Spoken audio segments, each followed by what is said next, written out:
A woman's body doesn't lie, but most men never learn how to read it, especially when it comes to oral intimacy. And I'm not talking about young guys in their 20s. I'm talking about men in their 50s, 60s, 70s, men who've been with their partners for decades and still haven't figured out why she goes quiet every single time. You love her, you want to make her feel good. But if you still think that just going down there and doing the same thing you've always done is enough, honestly, as a doctor, it frustrates me. Not because you're a bad partner, but because nobody ever taught you the right way. Nobody sat you down and explained how the female body actually works, what it responds to, and what shuts it down completely. That's exactly what we're doing today. If you watch this all the way through, you're going to learn the one thing most men never discover. The real switch that makes a woman's body respond the way you've always hoped it would. Not just physically, emotionally too. And I promise you, once you know this, everything changes. Before we dive in, if you're new here, I'm Dr. Ava Remington. I've been practicing sexual medicine and couples therapy for over 20 years, right here in the United States, working with hundreds of couples, men and women of all ages, but especially those over 50 who feel like that part of their relationship has just faded. My whole mission is to tell you the truth that nobody else is willing to say out loud. All right, let's get into it. Here's the thing I see over and over again in my practice. A man comes in, usually dragged there by his wife or sometimes on his own, and he says, "Doc, I do everything right. I go down on her. I spend time on it. I try." But she just lies there, no reaction. Sometimes she even turns away. And he's genuinely confused. He's not lazy. He's not selfish. He just doesn't know what he doesn't know. I had a patient, I'll call him Robert, 68 years old, retired engineer from Ohio, been married to his wife Carol for 41 years. He told me, "Ava, I've always tried to please her, but lately every time I try to be intimate, she just kind of tolerates it. She doesn't say stop, but she doesn't say yes either." Carol told me privately that it wasn't that she didn't want to be close to him. It was that the way he was stimulating her was actually causing discomfort, not pleasure. She just never told him because she didn't want to hurt his feelings. That's one of the most common things I hear from women. They don't say anything. They just endure it. And the man has no idea. So what was Robert doing wrong? The same thing 90% of men do. He was going straight for the clitoris, applying direct pressure with the tip of his tongue, sucking hard, moving fast, thinking that more intensity equals more pleasure. It doesn't, especially not for women over 50 whose bodies have changed hormonally and are far more sensitive, sometimes painfully so, to aggressive stimulation. Now here's what most men don't know, and this is the part I really need you to pay attention to. The clitoris itself is not the target. I know that sounds crazy. You've probably heard your whole life that that's the spot. And yes, it matters. But the real trigger, the thing that makes a woman's whole body respond, is the tissue surrounding it. Specifically, what I call the transitional zone, the soft connective area around the clitoral hood, the inner folds just adjacent to the clitoris on both sides. That's where the branching nerves are concentrated. That's where, when stimulated correctly, you get a full pelvic response. Not just local sensation, a deep spreading involuntary wave. Most men never touch that area properly. They go straight to center stage and wonder why the show never starts. Think of it like this. You know how when you're trying to start a fire, you don't just throw a match directly on a big log. You start with kindling. You build heat slowly. You let oxygen in. Only then does the big log catch. Same principle here. The female body needs to be approached in layers from the outside in, slowly and intentionally. Let me walk you through exactly how this works. And I want to be really clear and practical here, because I know a lot of you have told me you need more than just words. You need to be able to picture this. Picture the external anatomy like a landscape. The outer labia are the outermost boundary, relatively less sensitive, but incredibly important for psychological relaxation. The inner labia are the transition zone, highly sensitive nerve endings, easily overwhelmed by sharp or fast stimulation. Then you have the area on either side of the clitoris, the lateral edges, which is where the branching nerves I mentioned are located. And finally, the clitoris itself at the center. Your approach follows that map, outside in, never center first. Step 1, start at the outer labia. Use your lips, not your tongue, soft, slow, kissing pressure, like you're whispering, I love you against her skin. No tongue yet. This isn't about stimulation at this point. It's about dropping her nervous system out of everyday tension and into a receptive state. Most women, especially after 50, carry a lot of physical and emotional guardedness. You have to let the body know it's safe before it opens up. Watch her breathing. If it starts to slow and deepen, you're doing it right. That's your first signal. Step 2. Move to the inner labia and the transitional zone. This is where the tongue comes in, but not the tip. Use the flat side of your tongue. Wide, slow, gentle strokes. Think of it less like licking and more like warm pressure moving in a rhythm. Slow is not slow enough. Whatever pace you think is slow, cut it in half again. This area can feel like pain if you're too sharp or too fast. When you get it right, and you'll know because her hips will start to rise slightly, you've found the rhythm her body wants to follow. Step 3. Move to the lateral edges of the clitoris, not the center, the sides. This is where most of the nerve branching happens, and this is where the real magic lives. Women, by a significant majority, respond far more to rhythmic stimulation along the sides than to direct contact at the center. Use that same flat tongue technique, slow rhythm, and watch what happens. Her back will arch. Her thighs may tighten involuntarily. These are involuntary responses. Her nervous system doing exactly what it's supposed to do when approached correctly. Step 4. Breathing and warmth. This one surprises people, but it's absolutely real. The female body responds not just to touch, but to temperature and breath. As you move, breathe naturally and let that warm air flow with your movement. Don't hold your breath. Your tension becomes her tension. Breathe slowly. Let the warmth of your mouth become part of the sensation. The combination of rhythm, pressure, and warmth is what triggers the pelvic muscles to begin contracting. That's the first wave. That's the beginning of what she's been waiting for. Step 5, and this one is the most counterintuitive thing I teach. Stop, on purpose. At the moment when her body is responding, when things are building, pull back completely, not forever, just for a few seconds. What happens physiologically is remarkable.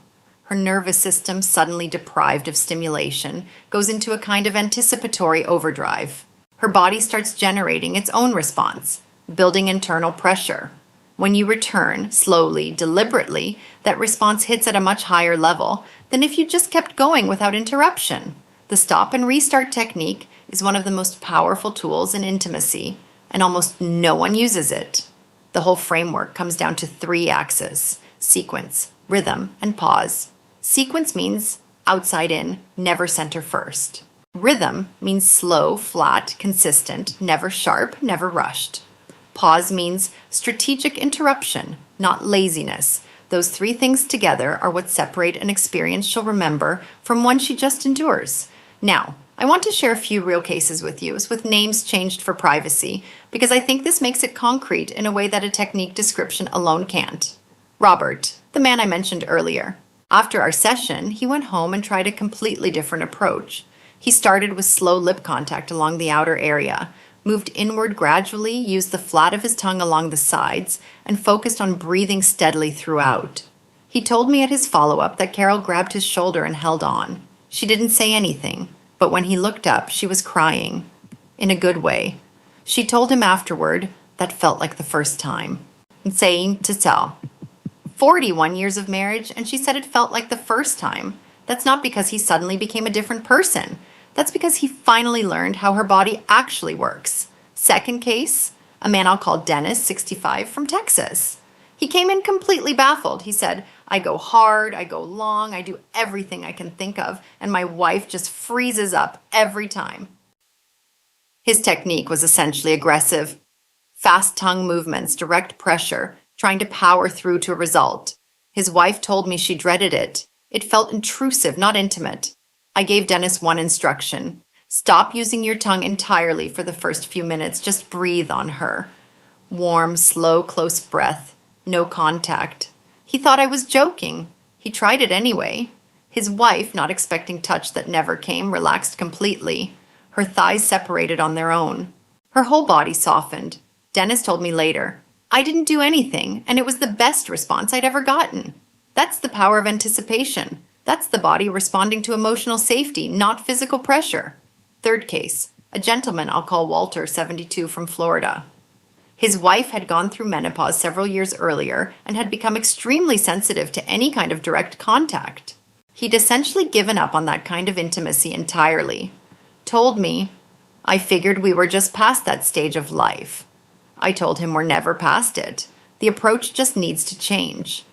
Walter started focusing entirely on surrounding areas: inner thighs, the lower abdomen, the crease where the thigh meets the pelvis. He barely touched the clitoral area at all, just one brief soft contact, and then held still for about 5 seconds. His wife started crying. She told him, I haven't felt like that in years. 5 seconds of intentional stillness did more than years of effortful technique ever had. What all three of these men had in common, Robert, Dennis, Walter, was that they stopped trying to force a response and started listening for one. They slowed down, they paid attention, they let her body lead rather than trying to drive it somewhere. That shift from doing to listening is the whole game. Now I want to talk about something that comes up a lot in the questions I get from you all, and it's the issue of anatomy. A lot of you have said you want to be able to picture what I'm describing.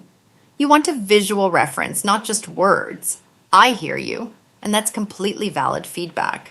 So let me try to be as concrete as possible. When I describe the transitional zone, imagine a clock face centered on the clitoris. 12 o'clock is the top, 6 o'clock is the bottom. Most men spend all their time at the 12 o'clock position, direct top center contact. What I'm recommending is spending most of your time at the 10 o'clock and 2 o'clock positions. The upper lateral edges. That's where the nerve branches are densest. That's your target zone, not center sides, upper sides specifically. The flat of the tongue across that zone moving in a slow figure 8 or side-to-side rhythm at a pace of roughly 1 full stroke every 2 to 3 seconds. That's your baseline technique. Adjust based on her response. If her hips push up toward you, you're on the right track. If her thighs tighten away from you, you're either too sharp or too fast. Slow down and widen your contact area. I also want to address something that several of you have asked about directly, and that's the question of frequency and health. A number of you have written in asking whether it's safe to be sexually active multiple times a week at 70 or beyond. The answer, generally speaking, is yes. Regular sexual activity has been shown to have positive effects on cardiovascular health, mental health, and relationship satisfaction well into old age. However, if you have specific conditions, dialysis, heart disease, recent surgery, please talk to your own doctor before making any changes. I can give you general guidance, but your personal physician knows your full picture. The bigger point I want to make is this. Age is not a reason to stop. The body changes, hormones shift, sensitivity patterns evolve. But the desire for closeness, for being truly known and cared for by another person, that doesn't age.